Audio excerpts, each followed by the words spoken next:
Well, I'm driving home from the barn. I did the other videos first. A lot going on today. Obviously, it's a little different for me. Watching our horses train rather than going with the ones that I want to go with. I sent James with the ones that I wanted to go with today. And they went really well. Really well. Today was a decent day. It was +1 all day, which is so miserable.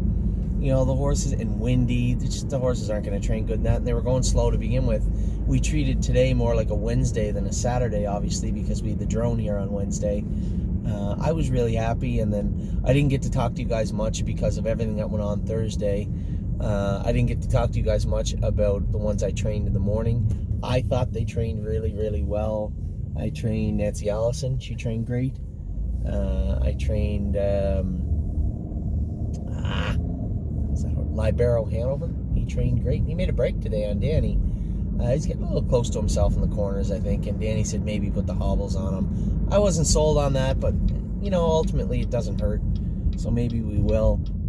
He trained great the other day when I went with him on the Thursday, so we'll figure out what we're doing with him next week. I did kind of nail down what we're doing with the trainers this summer. Now, in the past, I had talked to you about a trainer, and I'm not going to bring the trainer up because the person didn't end up being able to go to Pennsylvania. So it's whatever. We scrapped it. I did have a contingency plan of 3 trainers in place. We had Scott D. Domenico for New York. He could potentially take our New Jersey horses also, or Andrew. John Bootenshane and Andrew Harris. The problem we had, and I think Andrew corrected it on his own, for his own business probably, was he implemented the same thing we kind of do at the stable, where we understand that the vet bills can get a little high. Once they start getting up around $750, I need to know about it, as he needs to know about it in his barn. Simply have to inform our clients, hey, we did a little vet work, it's going to be a little higher this month, and then we go ahead and do that. Andrew and I spoke in length about that this year, and he's going to implement something similar where we're going to have more of a flat rate and more of a structured system. And really, a flat rate is a structured system to where we roughly know what it's going to cost us every month, and there's no surprises. I think John Bootenshane and Scott D. Domenico are around the same, so not a big deal there. After the way White Tiger schooled, actually, James was very excited. I'm interested, even though I'm going to miss out on most of the festivities with White Tiger for the next little bit. I'm very excited as a partner in that horse. And watching Johan train today is exciting. Knockdown, drag-out, things of that nature. So we have a lot going on. For those of you wondering, do we have the trainer? Do we have the trainer? Do we have the trainer? No, we don't have a Pennsylvania trainer, but we do have Pennsylvania trainers.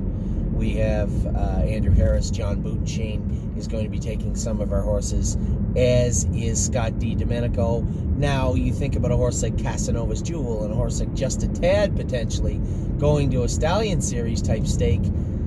Might not be good enough to go to Andrew. Can't justify paying all that money, but we don't really have a B-track trainer. Now, one of our clients was kind enough to put some names forward. I didn't know either gentleman's names before.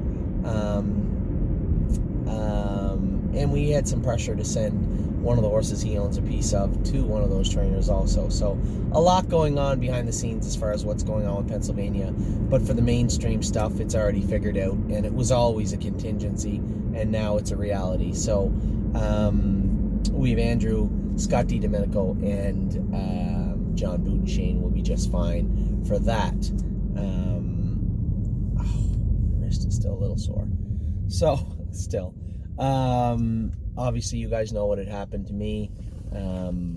After I read the doctor's note closer last night, it appears I broke 5 bones, not 4. I broke 2 in my wrist, 1 in my elbow, and 2 ribs, and a partially punctured lung. I feel a little silly because I've seen people with cracked ribs and fractured ribs and punctured lungs, and they can't function, and I see the excruciating pain they're in. I'm not in excruciating pain. Obviously, I'm a little pale, a little bit, and the painkillers definitely help with my wrist. My elbow, I didn't need a cast for. It's a a non-displaced fracture of the elbow, the point of the elbow. So the crack is inside the bone, and the doctor said, do you want a cast on your elbow? I said, well, the fact that you're asking me if I want a cast means I probably don't need one, and unless you're volunteering to come wipe my arse at home, excuse my language, ow, then I would say no. I would say no, I don't need one. A right broken elbow and a left broken wrist, probably making it tough to go to the bathroom. So I opted for no, and my elbow actually feels fine as long as I don't twist it and move it around. As long as I understand that it's injured and go easy with it, I doubt it'll be a problem moving forward. Obviously the wrist, the ribs will heal, the lung will heal. The wrist is a problem. They didn't operate on it, so it's going to heal cleanly, I suppose. I would expect. I got to go to the fracture clinic on Monday. So for those of you out there still wondering about how I am, if you haven't seen my updates or my Facebook status, I'll live. Sunshine's Finest, on the other hand, he's still got a lot to overcome and a lot to deal with. Take it day by day with him. 10 days to make sure he isn't infected, and hopefully he isn't. He isn't as of today, anyway. He's at the university, and he's going to be there for 8 to 10 days. If he can get through a period of time where he's not infected, where they say, hold on one sec, where they say he's out of the woods for infection, then we can talk about the chip off his cannon bone, which I can't really say anything about that. What's wrong, honey? Ollie, what's up? When's my video's over? Why, you don't like my videos? Well, you should say hi to everybody. Say hi to everybody. They're all looking at you. I hope you weren't picking your nose like you were in the last video. Anyway, I'll live. The beat goes on. The things will, we've gone through. How bad's April been? Ollie, I don't think it wasn't you. No, I don't think I've ever had any block period of time as bad as April 2019. Never in my life. Yusuf, now Sunshine's Finest, we have forged some fire, who's still not perfect. Cabernet had that issue with her heart, and it took me 42 years to break a bone, and I broke 5 of them in one day. So let's get April over with and get the summer moving. I'll be back for the summer, 8 to 10 weeks, they said. In 9 weeks is the first stake race in Pennsylvania. I'll be back for the summer. I'll live, bones will heal, and for the most part, things are okay at the barn. We had a decent training day today. Horses look like they're coming around. Should have a good week next week. Timo Houdini's going to make his debut. Arvika's going to head back over to Mohawk.